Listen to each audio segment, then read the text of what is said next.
श्री रामचंद्र जी के जीवन चरित्र के बारे में हम आपको बताएंगे। भगवान ऋषभनाथ इक्ष्वाकु वंश में जन्मे थे।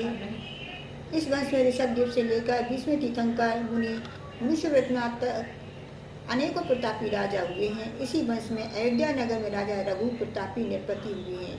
इन्हीं के नाम से रघुवंश प्रचलित है। रघु राजा के अरण्य राजा हुए। अरण्य राजा से अनंतरथ दशरथ नाम से परम सुंदर 2 पुत्र हुए। श्री रामचंद्र जी का जन्म भी रघुवंश में ही हुआ है। अनंतरथ राजा ने तो अपने पुत्र के साथ दीक्षा ले ली और राजा दशरथ अपने छोटे भाई दशरथ को राजा बना दिया। दशरथ ने न्यायपूर्वक राज्य किया।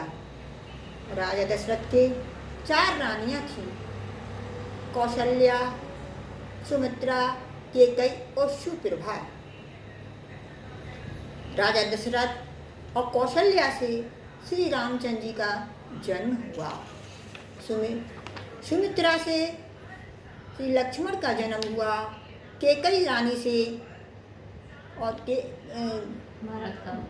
भरत का जन्म हुआ और सुप्रभा रानी से शत्रुघ्न का जन्म हुआ।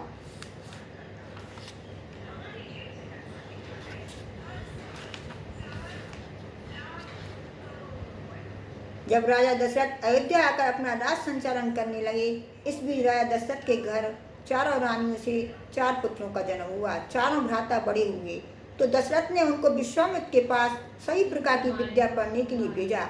चारों राजकुमार धनुर्विद्या, शस्त्र शास्त्र विद्याओं में पारंगत हुए। राजा ने चारों राजकुमारों को बड़ी विद्याओं सभी विद्याओं में पारंगत देख गुरु का प्रचुर सम्मान कर उन्हें इच्छित विपुल संपत्ति प्रदान कर सब प्रकार से संतुष्ट किया। मिथिला नगरी में राजा जनक के यहाँ विदेहा रानी और राजा जनक से सीता जी का जन्म हुआ। सीता जी का जब रानी विदेहा के गर्भ में आई तब अकेली सीता ही नहीं, सीता और भामंडल 2 युगल रानी विदेहा के गर्भ में आए।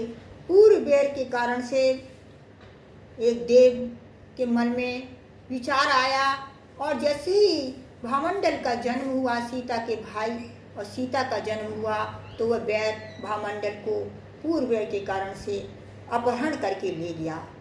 उस देव ने भामंडल को मारना चाहा, उस पुत्र को, छोटे से पुत्र को मारना चाहा, लेकिन फिर देव को दया आ गई। उसने पर्णलब्धि नाम की विद्या के द्वारा उस पुत्र को ऊपर से जमीन में फेंक दिया।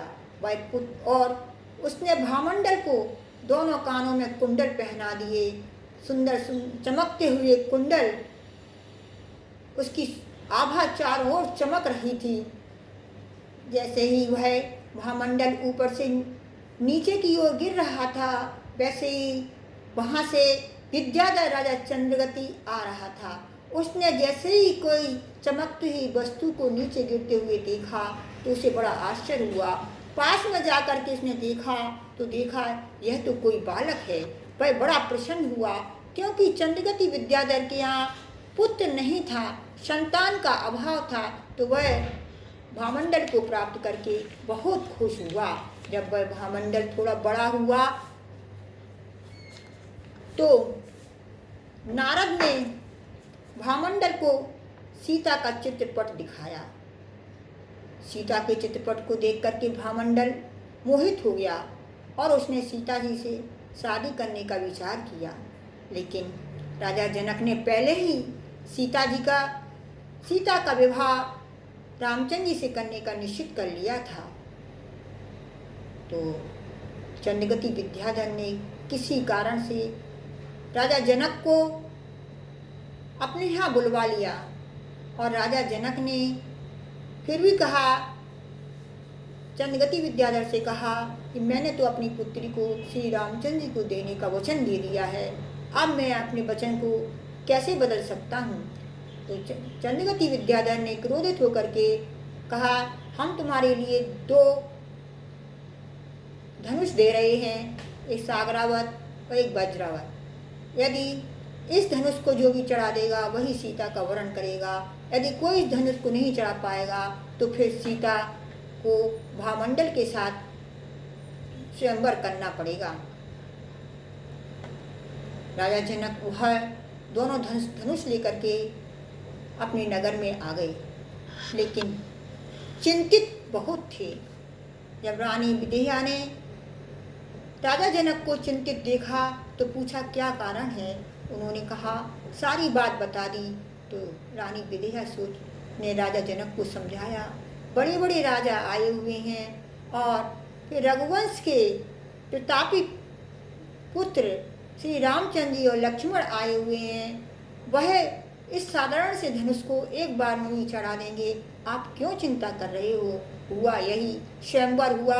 बड़े बड़े राजाओं ने उस धनुष के चढ़ाने की तो बात अलग, उस धनुष की प्रत्यंचा चढ़ाने की तो बात अलग, धनुष को स्पर्श भी नहीं कर पाए। जब फिर विश्वामित्र के कहने पर श्री रामचंद्र जी उठे और उन्होंने धनुष को एक बार में ही चढ़ा दिया। एक बार में ही धनुष की प्रत्यंचा को चढ़ा दिया और धनुष टूट गया। श्री रामचंद्र जी का विवाह सीता के साथ हो गया। सीता ने तुरंत ही वरमाला श्री रामचंद्र जी के गले में डाल दी। इस प्रकार सीता और श्री रामचंद्र जी का स्वयंवर हुआ। हमने आपको श्री रामचंद्र जी का जन्म और सीता जी का जन्म और उनके स्वयंवर के बारे में बताया। आगे हम आपको कल बताएंगे। ओम नमः